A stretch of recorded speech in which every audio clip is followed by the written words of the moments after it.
Hoje nós vamos ler na versão NVI Jó de 10 a 12 e logo após o Salmo 121.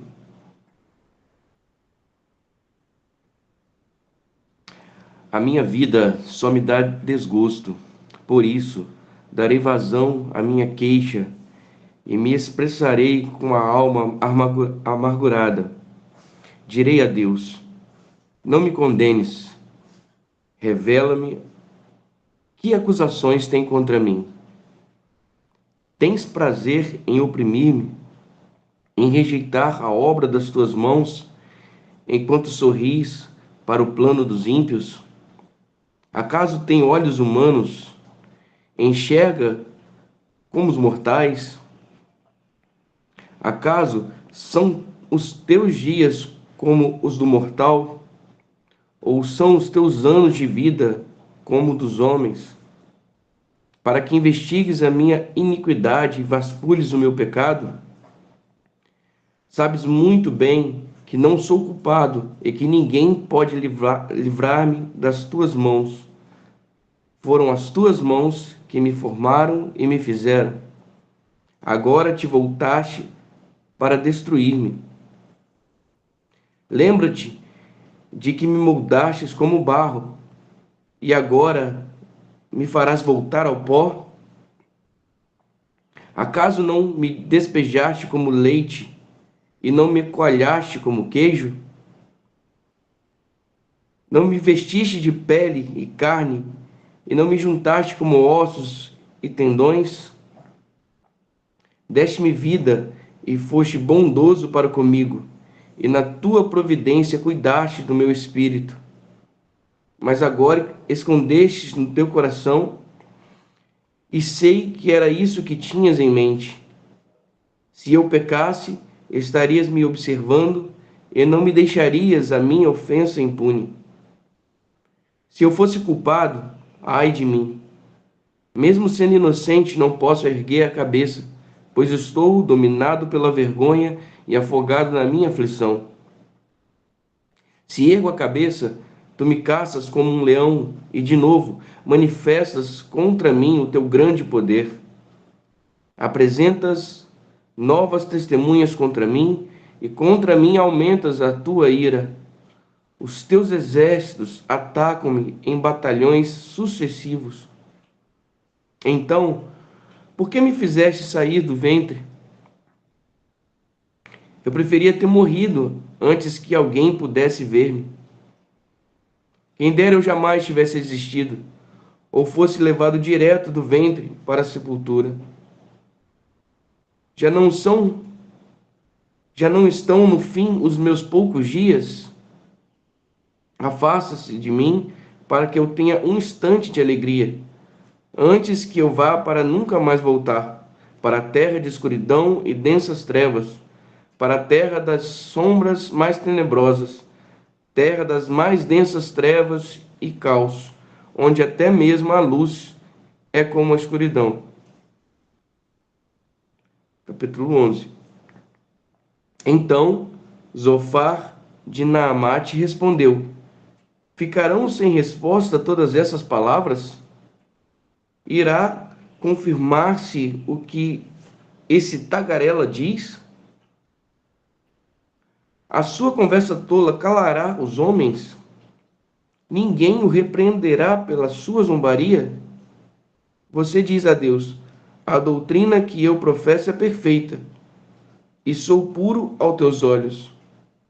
Ah, se Deus falasse com você, se contra você abrisse os lábios e revelasse os segredos da sabedoria, pois a verdadeira sabedoria tem dois lados. Fique sabendo que Deus se esqueceu de alguns dos seus pecados. Você consegue perscrutar os mistérios de Deus? Pode sondar os limites do Todo-Poderoso? São mais altos que os céus. O que você poderá fazer? São mais profundos que o Sheol. O que você poderá fazer? O comprimento dele é maior que a terra, e a sua largura é maior que o mar. Se ao passar ele ordena uma prisão e convoca o tribunal, quem poderá opor-se? Pois ele conhece os enganadores. Acaso ele não reconhece a iniquidade logo que a vê? Mas o tolo só será sábio quando a cria do jumento selvagem nascer homem.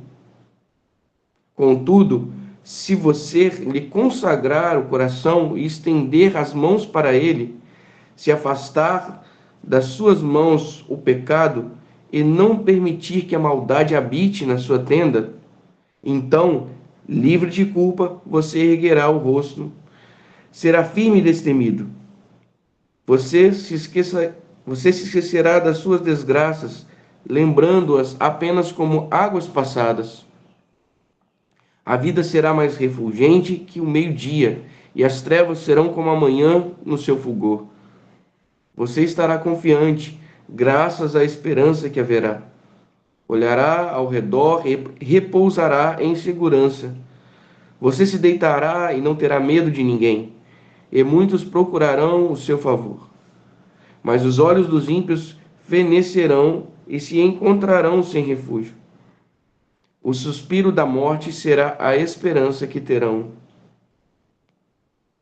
Capítulo 12. Então Jó respondeu: sem dúvida, vocês são o povo, e a sabedoria morrerá com vocês. Mas eu tenho a mesma capacidade de pensar que vocês têm. Não sou inferior a vocês. Quem não sabe dessas coisas? Tornei-me objeto de riso para os meus amigos. Logo eu, que clamava a Deus e ele me respondia.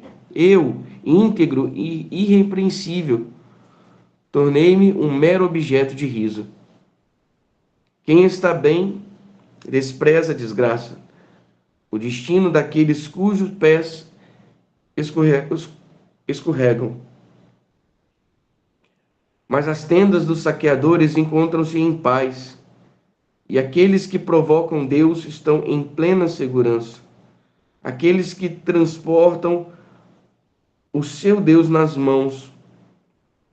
Pergunte, porém, aos animais, e eles o ensinarão, ou às aves do céu, e elas contarão a você. Interrogue a terra, e ela o instruirá. Deixe que os peixes do mar o informem.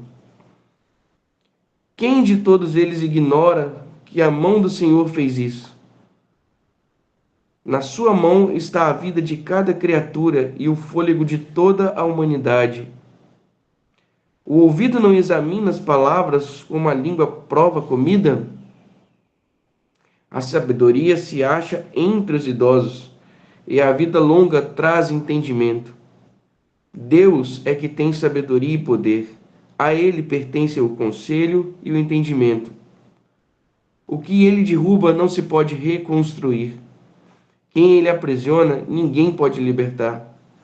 Se ele retém as águas, predomina a seca. Se as solta, desvastam a terra. A ele pertencem a força e a sabedoria. Tanto o que erra quanto o que induz ao erro são dele.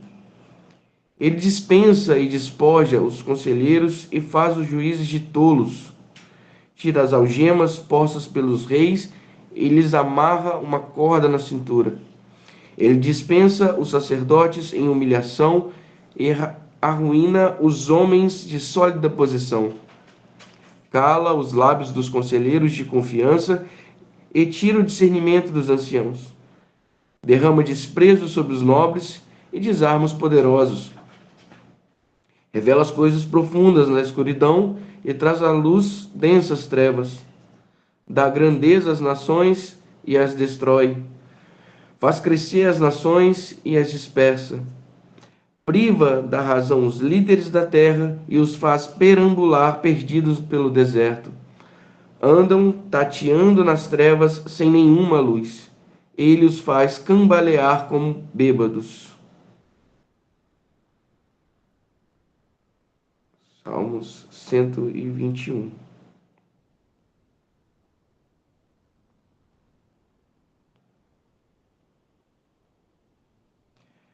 Levanto os meus olhos para os montes e pergunto: de onde me vem o socorro? O meu socorro vem do Senhor, que fez os céus e a terra. Ele não permitirá que os seus pés tropecem. O seu protetor não cochilará. Certamente, o protetor de Israel não cochila nem dorme. O Senhor é o seu protetor. O Senhor é a sombra à sua direita. De dia o sol não o ferirá, nem a noite, nem a lua de noite. O Senhor o protegerá de todo o mal, protegerá a sua vida. O Senhor protegerá a sua saída e a sua chegada, desde agora e para sempre. Amém. Amém, amém. Glória a Deus, Mário. Leitura tremenda, poderosa a palavra de Deus, que nos ensina, que nos capacita e que nesta manhã nós lemos para nossa edificação. Glória a Deus. Eu queria conversar com os irmãos e falar um pouco sobre algumas dessas chaves, algumas coisas que Deus nos mostra através da vida de Jó, através do testemunho de Jó. Nós lemos aqui no capítulo 10, a partir do versículo 18, Jó declarando o seu desejo pela morte. Então nós começamos aqui no versículo 18. Então, por que me fizeste sair do ventre? Eu teria preferido antes que pudesse ser visto. Eu teria morrido antes que pudesse ser visto. Se tão somente eu jamais tivesse existido, e continua todo o relato aqui. O que nós estamos vendo aqui? Nós estamos vendo na vida de Jó, que ele estava passando por uma dor e um sofrimento tão profundo, era tão tremenda essa pressão sobre a vida dele, que ele chegou ao ponto do desespero de pensar em não viver mais para se ver livre disso, para se ver livre daquilo que estava acontecendo com ele, para se ver livre da toda aquela situação que o pressionava profundamente na alma e no corpo. E nós vemos, irmãos, que muitas vezes a dor e o sofrimento levam muitas pessoas, e talvez tenham levado alguns de nós a termos até pensamentos terríveis, como o que Jó teve. Mas existem alguns princípios aqui que nós vemos que são importantes. O primeiro deles é nós vemos que, apesar de toda essa situação, apesar da sua dor, apesar do seu sentimento ali de desespero, de tudo que estava acontecendo, Jó orou a Deus e falou com Deus. Então Jó reconheceu que a vida dele estava nas mãos de Deus, tanto que ele estava clamando a Deus para que ele tivesse algum livramento antes que ele não existisse mais, algum alívio antes que ele não existisse mais. E aí nós entendemos a importância da oração, a importância de clamarmos a Deus, a importância de colocarmos diante de Deus, nas mãos do Todo-Poderoso, as nossas vidas, os nossos caminhos, a nossa dor, a nossa dificuldade, porque como nós já vimos por muitas vezes, o Senhor não prometeu a nós que nós não teríamos dificuldades, que nós não teríamos lutas, que nós não passaríamos por situações difíceis. Ele prometeu que estaria conosco, com você e comigo, até o fim. Então, por isso, nós precisamos colocar em prática aquilo que nós cremos. A nossa boca precisa falar aquilo que o nosso coração está cheio, e nosso coração precisa estar cheio dele, da sua palavra, do seu amor. Nós precisamos declarar isso. Ele espera ouvir de nós a nossa oração, a nossa entrega, o nosso agradecimento, o nosso clamor, e em todo o tempo nós precisamos exercitar o nosso relacionamento com Deus, reconhecendo que nós só podemos ter vitória, nós só podemos vencer as lutas e as dificuldades se for através dele. Não é através de nós, é através do poder e da autoridade dele, nas nossas vidas e através das nossas vidas. No capítulo 11, continuando, veja como a palavra de Deus é tremenda, né? Nós lemos isso aqui no capítulo 10. No capítulo 11, o amigo de Jó, ele faz todo o alerta para Jó a respeito daquilo que estava acontecendo na vida dele, e basicamente o que Zofar está falando para para Jó é o seguinte: você precisa se arrepender dos seus pecados e buscar a restauração de Deus, e buscar a cura de Deus, e buscar a transformação que Deus tem para a sua vida. E é exatamente isso.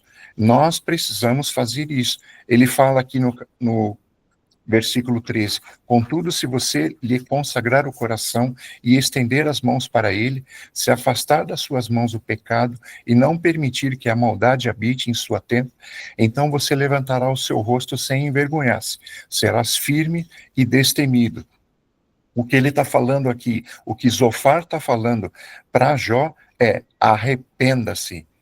E quando nós vemos o ensino da palavra de Deus sobre arrependimento, nós vemos o homem buscando a Deus o perdão e a restauração. Mas nós precisamos entender que o arrependimento é humildade, é nós submetermos as nossas vidas, o nosso entendimento, sabermos que não é através do nosso poder, não é através da nossa autoridade que nós vamos vencer cada uma das situações à nossa volta, e que nós precisamos pedir perdão a Deus e nos consertar daquilo que fizemos e daquilo que falamos, das nossas atitudes. Mas não basta apenas nós declararmos isso com a nossa boca. Nós precisamos ter uma vida de arrependimento. Nós precisamos ter transformação de vida. Nós precisamos mostrar a Deus que nós desejamos a sua restauração, que nós precisamos do seu perdão, através da nossa atitude, da nossa busca de uma vida em santidade, de uma vida na presença de Deus, de uma vida de obediência aos seus comandos, de uma vida de busca daquilo que Deus tem para as nossas vidas. E isso é algo contínuo, irmãos. Isso não acontece uma única vez. Na verdade, é como se cada um de nós estivéssemos nos convertendo, entregando a nossa vida nas mãos de Deus pela primeira vez, todos os dias das nossas vidas. Isso é um esforço constante.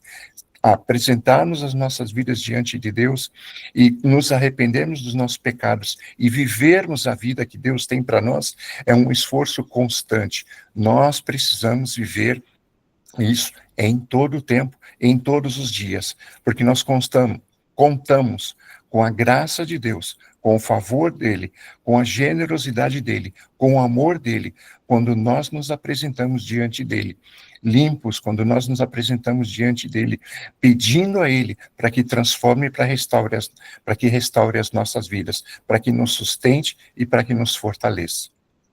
Glória a Deus. No capítulo 12, continuando, isso nós vimos agora sobre arrependimento, a palavra está ensinando para nós, a partir do versículo 17, que Deus governa todas as coisas. Porque a partir do versículo 17, está falando sobre os líderes e sobre os poderosos. Porque não importa se nós somos autoridade de alguma forma, não importa se você é mãe, se você é pai, se você é autoridade, se você é chefe no seu trabalho, não importa se você é uma autoridade política, não importa se você tem um ministério, uma autoridade na igreja, todos precisam se submeter a Deus. Ele governa todas as coisas e Deus está no controle de tudo e de todos. Então, a palavra está dizendo aqui para nós que Jó está falando a respeito da justiça e do juízo de Deus, e que todos serão julgados de acordo com aquilo que fizerem, de acordo com aquilo que, da forma como agirem. Nós acabamos de falar aqui sobre o arrependimento, que nós precisamos viver o arrependimento, que nós precisamos ter isso de modo contínuo nas nossas vidas, para que Deus possa operar a sua vontade, a sua graça em nós e através de nós. E aqui, no capítulo 12, nós vemos que nós precisamos reconhecer, apesar de muitas vezes termos alguma posição, apesar de termos qualquer tipo de autoridade. Ele fala sobre os conselheiros, sobre os juízes, ele fala sobre os reis, ele fala que despojaria e demitiria até mesmo os sacerdotes e arruinaria os homens de sólida posição, no versículo 19. cala os lábios dos conselheiros de confiança e tira o discernimento dos anciãos, no versículo 20. Então nós vemos aqui, irmãos, que não importa a minha posição, não importa quem eu sou, eu preciso entender que eu estou com a minha vida debaixo das mãos de Deus, debaixo da autoridade dele. E se eu não reconhecer isso, eu deixo de contar com aquilo que ele tem, com a graça dele, com o favor dele sobre a minha vida, sobre a minha casa, sobre a minha família. Eu preciso me submeter a Deus. E é isso que nós fazemos quando nós apresentamos o nosso arrependimento diante de Deus. Deus é o juiz supremo. Todos serão um dia julgados por Deus. E a palavra diz que todos estão destituídos da graça de Deus se não colocarem as suas vidas nas mãos dele, se não converterem dos seus caminhos, se não buscarem a Deus, se não desejarem, se não se esforçarem para serem transformados por Deus.